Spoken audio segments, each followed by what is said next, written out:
good day, tamers.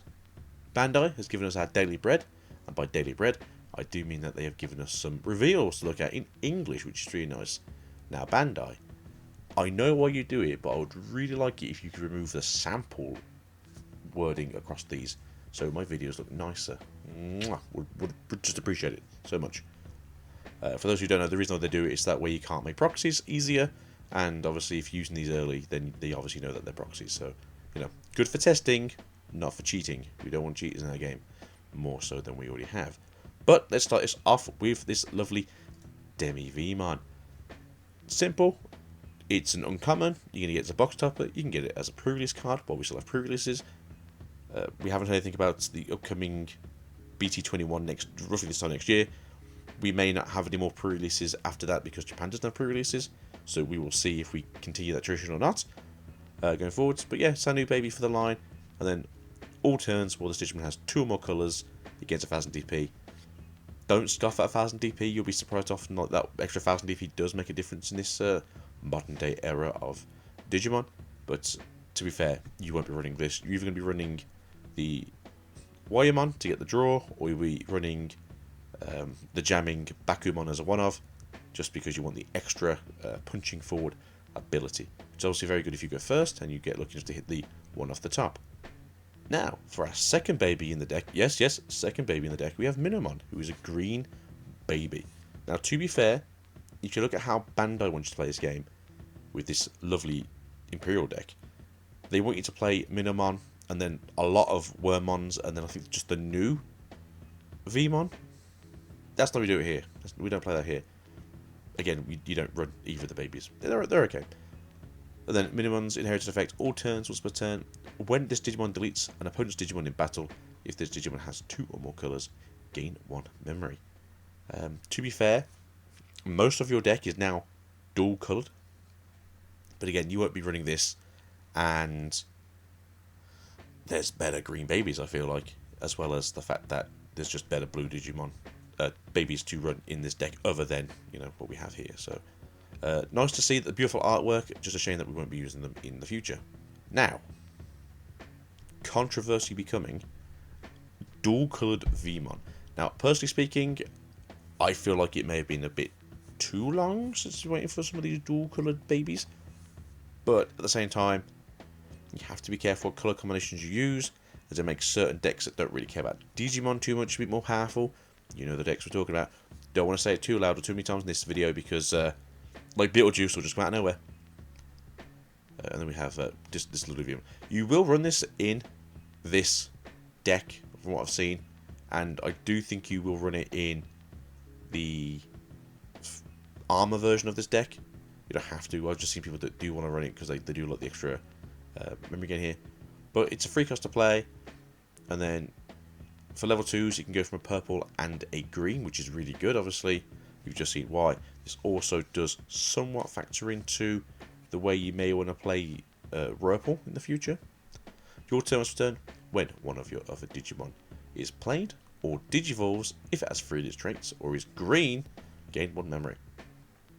Obviously, fairly good because you're going to be running a deck that's essentially half blue, half green still, and then or Digivolving to a free trait, as well as why this is good with the armor forms. Besides, besides Magna X currently, but you don't really run that in the future. You just run Magna X, the new one, which is classed as a vaccine and a free, so you still class the free. You know what I mean? You know what I'm getting at here. But your turn, this Digimon gains 2000 DP, and again, this is where it becomes quite useful, and this is one of the reasons why Bandai is kind of pushing Paildramon again as a card to use in the future, because giving it an extra 2000 DP under this, and then having the chance to get another 1000 DP from the DemiVeemon, and then going up into the Paildramon, and on your turn you're gaining 6000 DP, so what's that, like 11k? So yeah, I can see why they're pushing for Paildramon to be in these decks, or the armor version of these decks, but you will be running this more just as a way to gain an extra sort of memory, as well as a few other things that you do in this deck with the Davises and the promo Veemon. Everyone's best boy, Wormmon. Now, Wormmon is a rare, which means if you don't like the stamp, you don't have to get the stamp. Unlike that Veemon, which is an uncommon, so if you want the foil, you're getting a stamp. Yeah, I feel the same way as well. It's very similar to the other Digimon over there. It's on play for free, can Digivolve from a blue or a red, but also has the Minnow in Digivolution for 0 cost, making it a fairly interesting Digimon where you think that you can basically look at free baby colours essentially to work around this. Although I think the deck that this works in the most, in brackets, is Rurple, and then you want to look at DemiVeemon, just because on deletion. If you've seen how that deck wants to play now, and you know you can essentially win the game from one stack, and as long as you hit security bombs, it's very good. Just start of your main phase, on play. If it's your turn, one of your Digimon may Digivolve into a level 4 Digimon card with the Insectoid trait, or free trait in your trash with the Digivolution cost reduced by 1. This is very good in both Imperial, very good in both Rurple, and to a degree, depending on how you feel about this, not awful in the new bug deck that's coming out. So, if you were looking for that third rookie that you didn't really know where you wanted to put it, like, Wormmon isn't bad. And then when attacking once per turn, suspend one of your opponent's Digimon. That's why it's good, because you've got a lot of piercing in a lot of those decks. So, you know, if you want to swing in, it's pretty good. I like Wormmon. I think they've done a really good job of capturing how Wormmon works compared to a lot of other cards. But at the same time, I do think that you may be looking at something else for the Insectoid deck. But again, the level 3 spot for Insectoid decks isn't amazing right now. So, yeah, it's just nice to have like maybe a free-ish spot that you could use here. But then we're going to go over to the next card in the list. ExVeemon. Yeah, still red-blue, something very interesting here. I do think a lot of people are pondering if this is a good Digimon. It's fairly cheap on play, it's a 4 cost, and then does Digivolve for the cost of 3 into a purple or green, as well as Veemon for a cost of 2.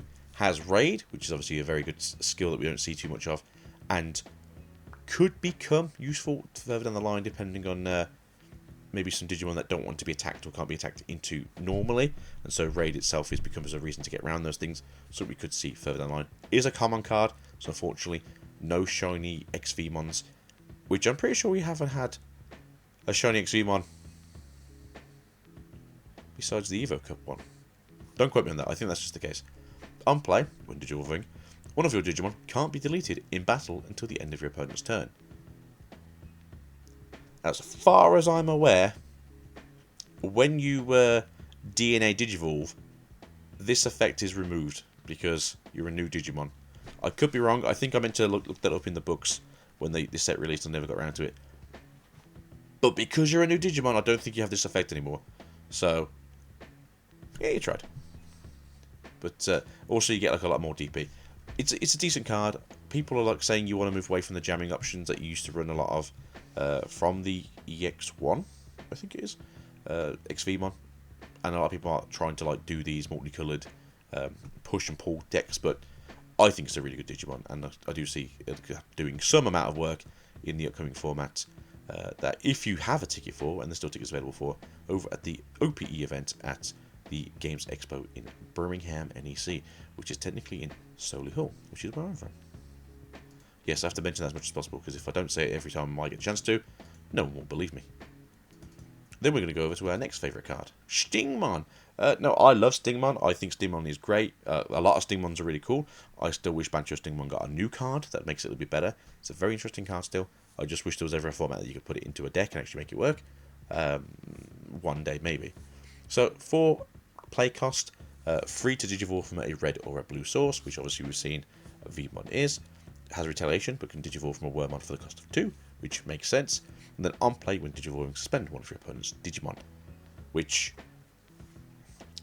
personally speaking, I think is a really good skill. Also, retaliation, just Digivolve up, suspend one of your opponent's Digimon, and poke it in the eye. Oh no, you both fell over. Oh, that's a shame. When attacking once per turn, suspend one of your opponent's Digimon. Same effect as the aforementioned Wormmon, but again, I think this is somewhat more solid than the ExVeemon, but they both are useful. I just think that the skill from ExVeemon just disappears when you DNA Digivolve. I presume that is correct. I don't think you get to keep the bonus stats, otherwise that would be probably more broken than I ever thought it would be. everyone's new favourite playmaker, Paildramon. To be fair, I'm more of a fan of the Dinobeemon if you've been around here since the BT16 reveals were revealed. I can't wait to get the Dinobeemon and just start messing around with Wormmon again, because Wormmon looks really good. So, for a play cost of 8, which you don't really do, and then Digivolving for a cost of 4, or you can DNA Digivolve for a cost of 0, with a blue and a green card in the sources. Partition, also blue and green. A lot of people have said like they like this. I also like the fact that we are getting the little colour blobs to sort of know what Digimon you can sort of shoot back out when you finish. At the same time, though, a lot of people have complained that it could be effective towards people who are colourblind or partially colourblind or are XYZ colourblind, which I believe would also cover partially. But I guess if you know someone in your local area, show them this card and see if it actually causes any concern. And then that way you can actually go, hey, look, no, this is what it is. And if there's more of these in the future, which there definitely is looking at you, Chaosmon. Yeah, so just be a good friend and help them out. When Digivolving, suspend all of your opponent's Digimon with as many or fewer Digivolution sources as this Digimon. Alright then, and this Digimon's probably going to have like 4 to 5 sources, probably, maybe 6 if you're really lucky. Then, if DNA Digivolving, another Digimon can unsuspend until the end of their turn. Oh no. The horror and the pain. When attacking, once per turn, suspend one of your opponent's unsuspended Digimon. If this effect didn't suspend, unsuspend this Digimon. Well, since you've just basically covered their board and suspended Digimon, I guess we're going to be doing a ST9? ST8? It's been a while. Paildramon effect, essentially, just swinging again. And since you have, like, is this what, like 12k? 13k, possibly, if you are using the new DemiVeemon. Yeah, like, you swing. Just keep swinging and punching things down. If you somehow get piercing as well, that'd be even better. And then Partition as its inheritance effect, which is really good in my opinion, because, yeah, if you just get, like, if your opponent just goes, I can't do anything, I'm just going to throw down an option card to blow you up, or yeah, just blow you up, you, or would leave a battle area. Yeah, I think that's a really good way to basically just keep your board somewhat willing to fight again, and not make your opponent just be like, yeah, I'm winning because you had one Digimon and I got rid of it. So, yes, Partition. I can't wait to eat my words in the future. The true favoritist Digimon in all of the world, Dinobeemon, finally here with a card that people go, hey, it's really good. Also has Raid as well. This card, I think I did really just like craze for it when it came out originally. I'm hoping to pull the auto out of this at pre-release, or at least multiple.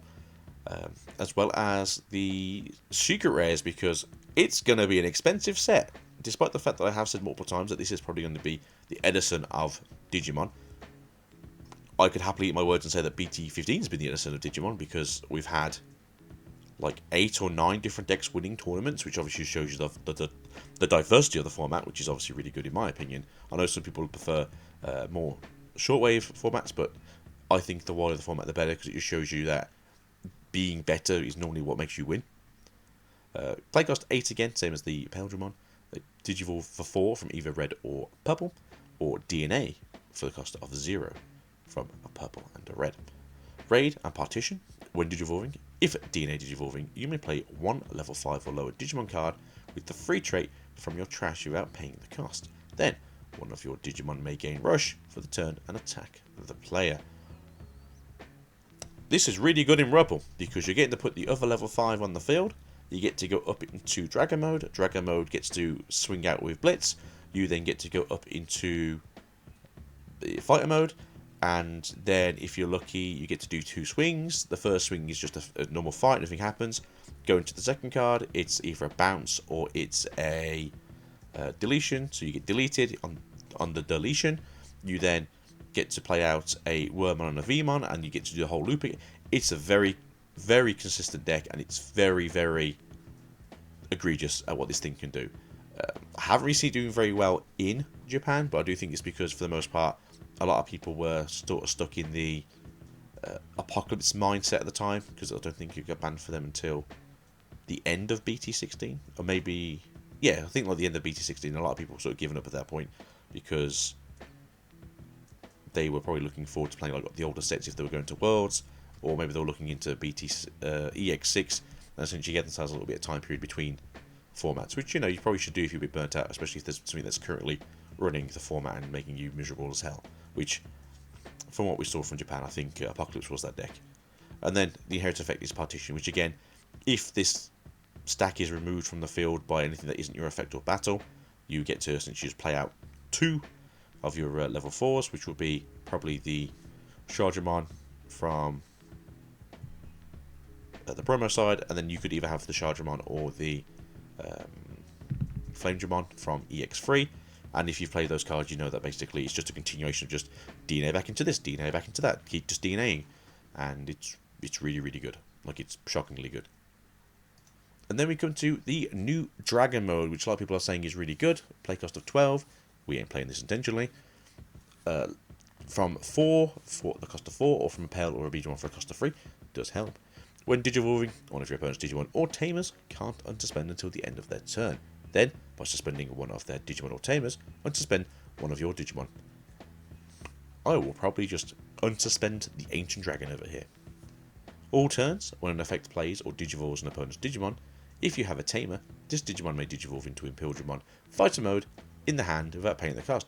Hey, it's kind of like an Ace card, right? Except, you know, I'm playing digivolving instead of being punched in the face.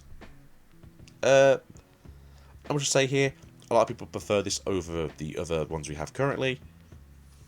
I would kind of agree, because you don't really want to need, you don't need the ST one anymore to shoot out some sources, because now you're kind of resting more on petition. You can if you really want to. I think a lot of people are going to use this more, and a lot of people are kind of up in the air if they really want to play the Ace card, because, you know, it's more of a deficit than it is a bonus. Because I know you get to like play a Tamer, and obviously it's not once per turn, but at the same time you are having to essentially hope that your opponent just doesn't get rid of that card before you can do anything with it. And what can I say? I also agree that this is probably the best situation we're going to be in for a little bit. We probably could do with a slightly better Imperialdramon, probably for more of an aggro deck, because this is kind of more like you're having to slow your opponent down.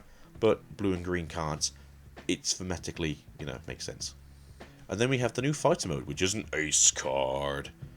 And play cost 8. From a level 5, it costs 5. From Dragon mode, it costs 2. But it is also a hand counter blast Digivolution. On play, when Digivolving, return one of your opponent's Digimon with as many or fewer Digivolution cards as this Digimon to the bottom of the deck. End of attack, once per turn, unsuspend this Digimon. Then, if Imperial Dragon mode is in this Digimon's Digivolution cards, return one of your opponent's suspended Digimon to the bottom of the deck. I mean, yeah, sure, I'll just punch you twice and then punch you twice again and then look you in the eye and go, did you like it? Because that's what you're getting. And then Overflow 4, which is just standard now for a lot of these cards. It's even going to be Overflow of 3, Overflow of 4, and I think the level 7s might be Overflow of 5. So, but we'll get to those when we get to BT17. But yeah, a lot of people are saying like you want to play, I think 4 of these or 3 of these, and like one of the BT12 ones, because it's still a fairly good card. And yeah, I can't blame them. Like, a lot of the fighter modes have been very good over the years, and obviously they've got better through time. But solid card, even if it is an Ace, which obviously means, like, you know, you, as much as just digivolving into it is great, it's also obviously just a risk for you and your opponent, depending on the situation you're currently in. The deck also comes with a secondary Ace card, which is Grankuwagamon Ace. Play cost is 7, so it's 1 less. Costs 5 to digivolve out of. But then it's Dinobeemon or a level 5 with Insectoid trait, costs 3. I do kind of expect to see this popping up in Tyrant builds, because it is just very simply to get it up into your 13k or less DP Digimon. Then obviously having a cost of 3 to go from a 5 to a 6 is just a fairly good choice. And then once you go into Tyrant, you're basically in a situation where it's hard to out you if you're suspended.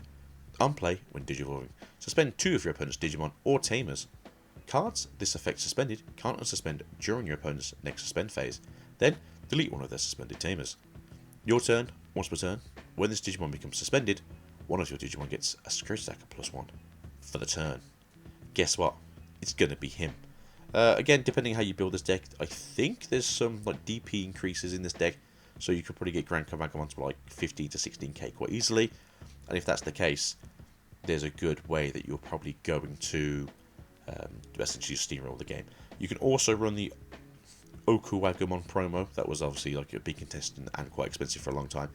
in this deck as well, so when you do end up suspending your opponent's stuff, you can gain memory back as well, which makes things a little bit easier, I feel like, for those of you who are kind of like struggling to what you want to do with this. Again, you can play this in Imperial if you want to, but from what I've seen, most people aren't. Not because it's a bad card, but because having so many aces in a deck is normally going to bite you in the bum. Now, we come over the Tamer for this deck. So we do have a new Davis and Ken card coming out now. It's 4 cost, it's not the same as the BT81. And then start of your main phase, you may play 1 Veemon or 1 Wormmon from your hand without paying the cost. At the end of the next opponent's turn, you return to the hand. I don't know, and it's something I've been again looking to try to find out if it's true. If it goes up into like a Stingmon or a ExVeemon, does it go back to the hand still because you're still the same Digimon? But if you go into a DNA, because you're a new Digimon, does it forget the fact that the Veemon and the Wormmon were played by this effect? Because this isn't like the Susie and the Henry card, where it's like, you can play it, but it can't Digivolve, and you just stare at it, and it goes back to your hand. So, maybe not, I don't really know. Your turn, when one of your Digimon Digivolves into a blue or green Digimon, by suspending this Tamer, gain 1 memory. If DNA Digivolving, trash any free Digivolution cards under your opponent's Digimon, which, as we've seen from the Imperial mode later on, may make a difference. But no, it's really good. It's also rare, so you can pre-release this. I don't think these got alt arts off the top of my head. They might have done. I don't think they did though. But brain's melting now because I know some of them did. I don't think these ones did. Come at me in the comments. I don't remember anymore. It's been a long time. It's been what, at least like 4 hours of not sleeping between now and then, right? And then finally we come across the next and final card for this new deck here. The Invincible Dragon Insect Fusion. I would prefer a different name, but sure, why not? 3 cost to play. Main, you may play 1 ExVeemon or 1 Stingmon from your hand without paying the cost. Then 2 of your Digimon may DNA Digivolve into a Digimon card in your hand until the end of your opponent's turn. The Digimon this effect DNA Digivolved can't be deleted by battle and gains blocker, which, if your opponent can't blow you off the map with an option card, like, yeah, just being able to just stand still for a turn is actually really good. And then security, you may play a Veemon or a Wormmon from your hand or trash without paying the cost, then add this card to your hand. From what we've seen, obviously, in this deck, you generally want to play the Searchers, you want to play possibly the new Veemon because it's just a decent card. Getting to put one of those on the field early, and then getting the other one on the field, and then going up into a Digimon to gain memory and reduce memory. The deck is very memory efficient now compared to how it used to be, and this card isn't terrible. So if you really wanted to, like, you could play probably like 1 or 2 of these. I'm not saying you should, I'm just saying you could, and I wouldn't be surprised if people do play like 1 or 2 of these just as like the hey, look, I'm just trying to reduce my hand and I'm just going to start DNAing and be aggressive for a turn, which is fairly good. But yeah, this is it for now. Obviously we don't get the new Imperial one for another set. I believe we're getting BT17, right? So for now, you'll have to love these cards as much as you can, and until next time, we will just have fun here. But yeah, I'm looking forward to this deck. I'm looking forward to Ripple, as well as the armor stuff that we'll see coming out hopefully in the near few days. If you are keeping an eye on it right now, they are revealing the Sylphiemon stuff / the Valkyrie line, so we'll go for that in a couple of days when it comes out for fully. But until then, I've been Agito Swiftly. You've been my lovely guests. I would like to see you guys soon. Thank you very much. Mwah. Ciao for now.